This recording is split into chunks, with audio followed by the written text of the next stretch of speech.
Well, that was an incredible session to hear from the Chief Technology Officer of our great country.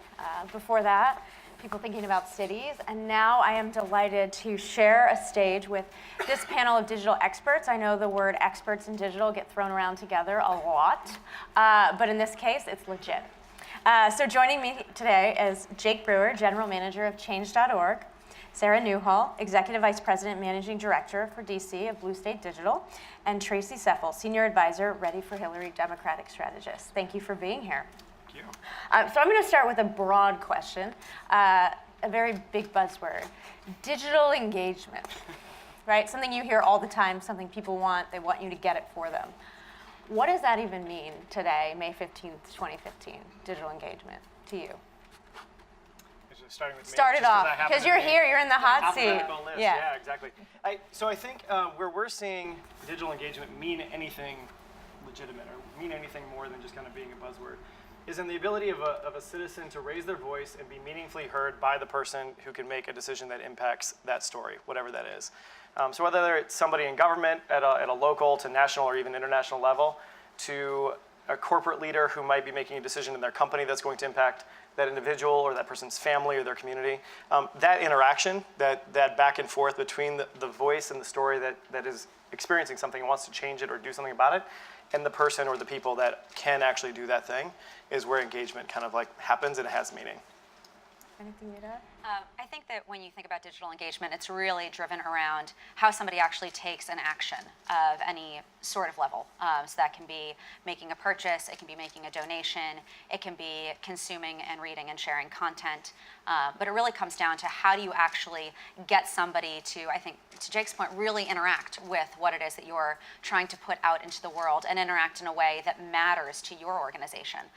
So how do you get them to both hear what you are saying, consume what you are saying, and have some sort of relationship with what you're putting out into the political space, the brand space, the nonprofit space, and have some sort of relationship that can build off of that. Right. Anything? Ready for Hillary represents an experiment of sorts. If those of you here were not among the 4 million people who ultimately joined the organization, what we saw digital engagement to mean was essentially energy, that we were supporting and promoting someone who had not yet declared her candidacy for president.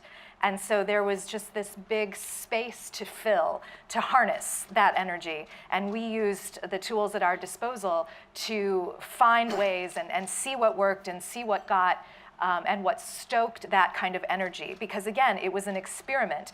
We didn't have a candidate, but we had a lot of people who wanted there to be a candidate. And what we did was marry those two through things that we did over time discover really ignited and inspired our audiences. So how do you actually get people or readers or voters to interact with content? I think that's something that this room, something that I think about all the time. So any tips you have would be appreciated. I think that you have to meet your audience where they are. You have to meet them where they are, when they're there, and with content that has some sort of meaning to them. And in that, I think that it's really important. I'm an analyst by trade, so I should probably put that out there before I start getting a little data nerdy. But I think that there's a real importance in being able to focus in on the data and follow the data and let it tell you what your audience wants to hear and not just go with your gut. Because I think that the reality is that you can get in front of any audience that you want to, right? I mean, we hear all the time people saying, well, how do we get millennials to care? How do we get in front of a millennial audience? And the reality is you can find them in a lot of places. But the real trigger point is getting them to actually do something for you and to get them to act. And a lot of that comes down to the value in the messaging and the actual content of the messaging. So I think that there's a lot that you can actually figure out in terms of where somebody wants to interact with you, how they want to interact with you, what type of messaging actually resonates most effectively with them. But a lot of that comes down to the data analysis and testing, and that's really what we found to be the most important component of it, because you can have a lot of senses of what might work and what might not, or a lot of ideas around what your audience might want to hear, but oftentimes what they'll tell you what they want to hear and how they actually interact with it can really vary. And the same thing goes for what you think they might want to hear and what they actually do want to hear. And Jake, you talk about tragedy of advocacy, right? Yeah. We have all these digital tools more than Yeah. ever, and it's amazing and exciting, and we're going to change the world with them. But actually, in some cases, you found that they've caused to be more of a problem or maybe less effective than traditional ways. Yeah, it turns out that if you want things to change and you try to talk to the people who are responsible for changing it, and it feels like you're yelling at them, they don't actually want to listen very much. That's just a surprising realization of the digital community over the last 10 years. What basically happened is MoveOn came along. I'll give MoveOn a lot of credit. In 1998, they kind of accidentally built this massive list of people via email that said, hey, we want to censure the president and then move on. That was literally where that was born from. And a lot of people saw that as an effective way to engage a lot of citizens around an important political issue. And then everyone basically tried to copy it, saying what we're going to do is we're going to send emails at the people who matter. And I say at very specifically because there's almost no way to kind of re-engage there if you're on the receiving end of those things. And it turns out that when you do that, you increase the volume to an extraordinary degree, but you make no real noise that can be listened to effectively and then re-engaged with. And so the tragedy of advocacy in many ways, especially in Capitol Hill, is most congressional offices will receive between 2,000 and 3,000 emails per day. Those are read by people who, on average, are between like 24 and 27 years old, who can't necessarily speak on behalf of an entire congressional office. And that's just a lot to sift through. And the result is that they don't know exactly what the people are thinking. It's just a lot of email. So then they'll actually go to lobbyists who they have a relationship, a personal relationship with, and actually ask them what they think. So by virtue of being very good in many cases at sending lots of email or lots of tweets or whatever to people like members of Congress, we actually in some cases drive them away to do the exact thing we don't want them to do. And that's tragic.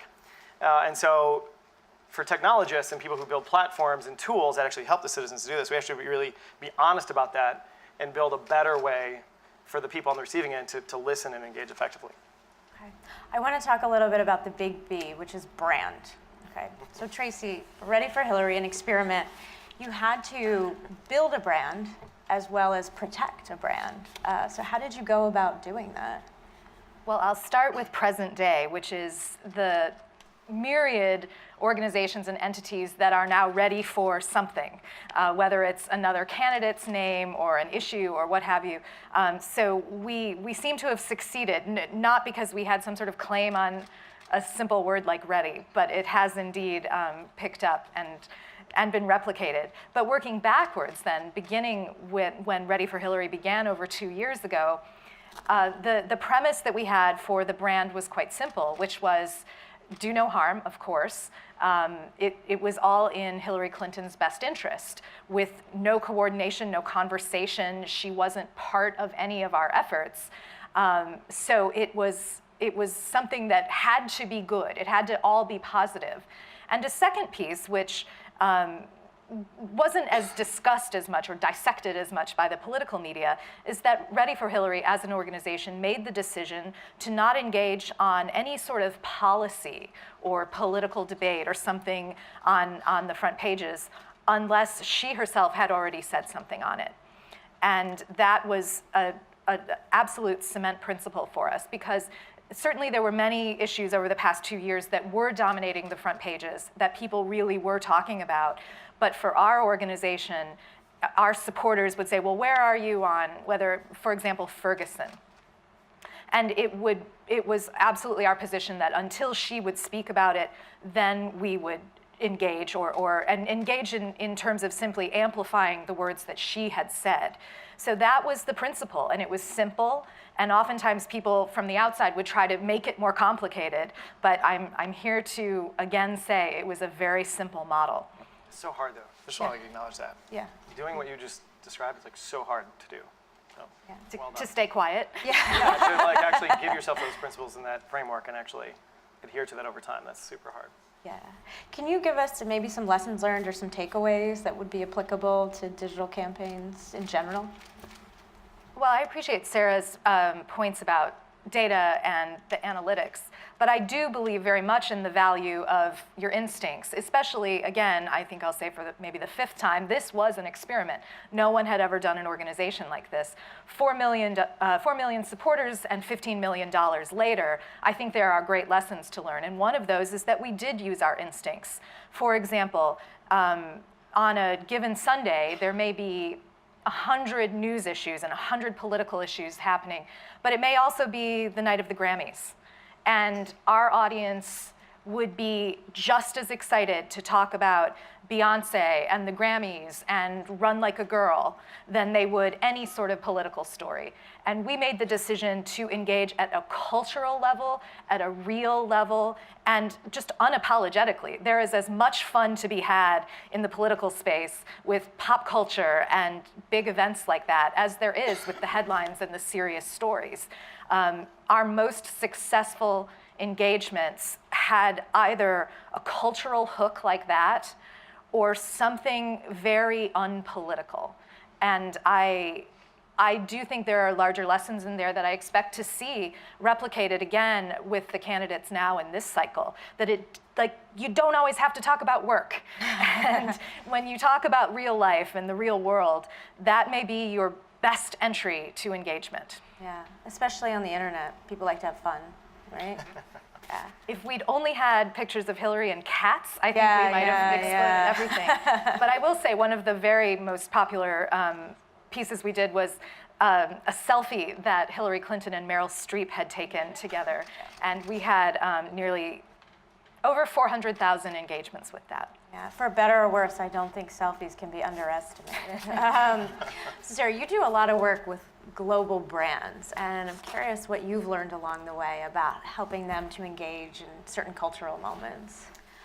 I think that there's a really important thing to consider in all of that, which is engaging in a way that enables you to get in front of your audience and have some sort of interaction with your audience, but in a way that still feels authentic. Because I think one of the biggest missteps that we often see brands try to take is engage in a conversation or a dialogue that doesn't actually resonate with the brand or with the brand's audience. And your audience they're savvy, and they see through it. So I think that everyone likes to point to what Oreo did at the Super Bowl. That was a really big cultural moment that people got really excited about. But Oreo had already built up that sort of fun-loving brand. They had a big presence on social media. They were capitalizing on social and cultural moments in a way that type of engagement, that type of moment didn't really feel forced, and it felt like something that was actually in line with the brand. And they had a workflow to sustain that kind of real-time reaction, which I think is an important point. It's a big piece of it. I think that it's really hard to go from 0 to 60 when you don't already have a foundation in place or some sort of evergreen strategy. So from a brand... You just wreck. Exactly, which no one really wants to do. The flames aren't really a positive thing. But I think that from a brand perspective, there's still a lot of lessons to be learned across industries and across verticals. So a lot of the things that I think you can see working in a political campaign, you can see working in the nonprofit world, you can also see really working with brands. But again, I think it really does come back to that understanding of what your brand's voice is, what your audience looks for, what they're looking for in their interaction with you, and making sure that the way in which you interact with them, the issues that you choose to engage on, the moments that you choose to capitalize on, that those still feel authentic and that they feel true to what it is that you're trying to do. I think we're all here because we're passionate about digital and that it can make a difference, whether it's for candidates or causes. And we've seen a lot of change, we think, driven by these conversations and convenings.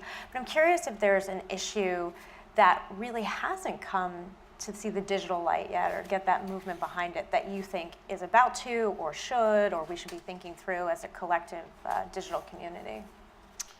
I think what's interesting on change, there's about 1,200 new petitions or campaigns started every day. So we see literally everything you can imagine in 12 languages around the world. About 100 million people, or actually 99 million people, which should hopefully hit 100 million this week. So you can just imagine how many different perspectives and stories that represents. And what's interesting is they aren't necessarily trying to start movements themselves. They often do on accident. And what you actually see is that an individual has an experience, they have a story, they're basically saying, here's my perspective on the world and here's what I'd like to see happen. And then they ask other people to join them, and that goes to somewhere, whether it's in government or business. And that represents almost every possible thing you can imagine, from women's rights to the environment to immigration issues to you name it. But when somebody's starting that campaign, they don't often go to themselves, you know what I'm really going to do is I'm going to help drive the women's rights movement forward today. Most citizens don't think that way. Only advocates see people do, and digital engagement strategists do. people like everyone in this room. So if you're trying to kind of to Sarah's point, meet people where they are, actually helping them, just giving them the power to tell their own story actually looks a lot more like driving those issues than actually saying, we're going to create the largest women's rights and women's empowerment movement in history. About 12 million people on Change.org have engaged in some kind of campaign around women's rights specifically, especially internationally. It's a really, if you just look at that group of people, it's one of the largest campaigns in many ways in history around that, but it doesn't look like any one particular thing. And so I think when we think about the future, often that kind of disaggregated, more decentralized, individually grounded version of that is how we'll actually win things versus saying like, what we need is more people on Change.org around the climate movement. Right. And that's probably not going to win legislation around climate. I think it's an interesting question in terms of thinking through the component of content and issue saturation as opposed to a more concerted effort and movement. And one of the things that we were talking about backstage is the moment that the LGBT community has had recently, particularly around the issue of marriage equality. That's a really long time coming, though. That's been a long time concerted, coordinated effort going on behind the scenes, and we're very happy to see that really capitalized on in the digital space and expanded upon and scaled upon. But I think that there's still a lot of issues that haven't really figured out how to do that. And you're starting to see a little more traction, I think, particularly through some of the issues around race relations. You're finally seeing some of that traction with things like Black Lives Matter. But to my mind, it's actually sort of surprising that it's taken that long and that hasn't really been capitalized on in the same way. I would love to see more happening with women's rights and reproductive rights, with immigration reform. Maybe I'm a little bit too much of a perfectionist in this way. I feel like there are a lot of movements and causes that could be doing more with digital than they are. And I think we're on the cusp, a tipping point of a lot of that. But still, there hasn't been necessarily that type of coordination and saturation, though I guess it all depends on your point of view. If it's an issue that you feel like you're getting hit in the face with, it may still feel like a point of saturation. So I think that's largely true. What's interesting, so I watch data, as I know you guys do as well. In many ways, Black Lives Matter and watching the uprising around all the different police shootings and the way the conversation is evolving from literally hundreds of different communities around the country and thousands of different stories. That to me looks like more power than a highly centralized campaign that everyone's aware of. And I think that is happening. I think we're actually in the throes of that movement coming to life. It just probably doesn't look like one major organization kind of driving it. It's in the same way. distributed, it's localized. It's just a lot more distributed. Yeah. I think that actually is more powerful. And I think we haven't seen a major player bring it together in the way that some of the LGBT And that might be, I guess, one of the challenges for a lot of us who like to have more control, frankly, is that might be better. Right. It might be better that there isn't one kind of centralized organizing thing. So we can't have this conversation without talking about campaign season.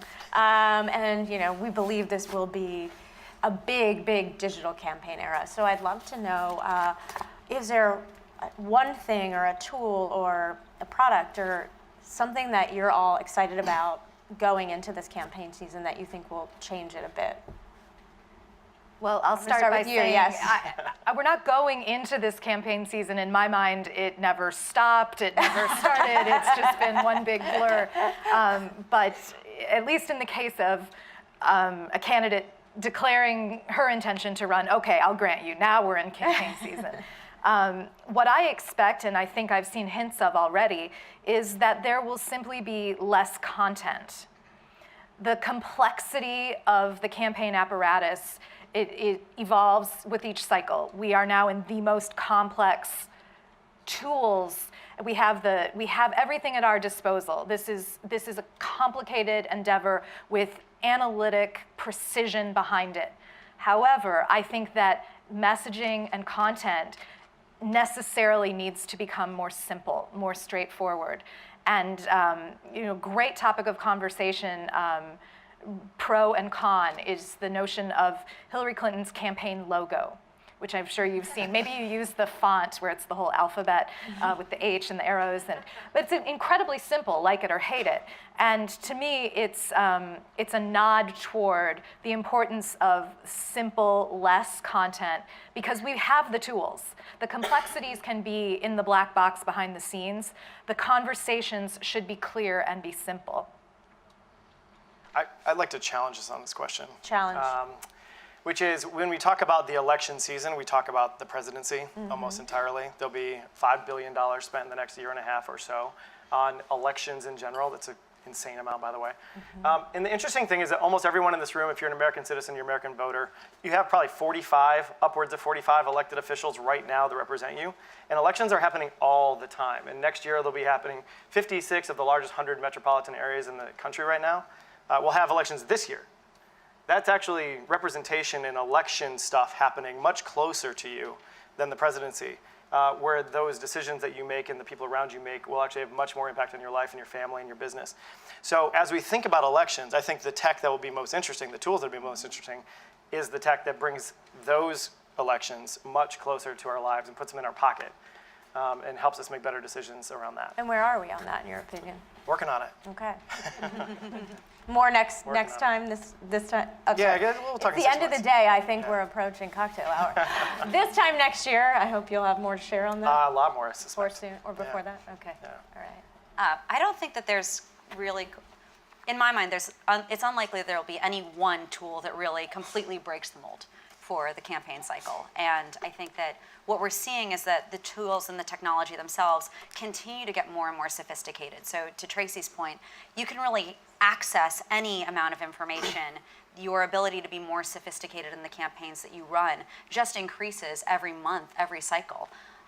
But I think that it's misguided to think that any one tool is a silver bullet or that any one tool is a thing that solves all of your problems and your questions.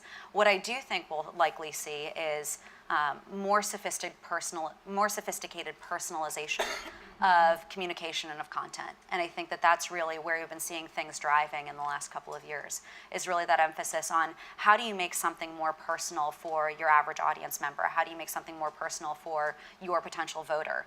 And that doesn't need to be more sophisticated content. It's just getting smarter in terms of how you use that content to get in front of somebody.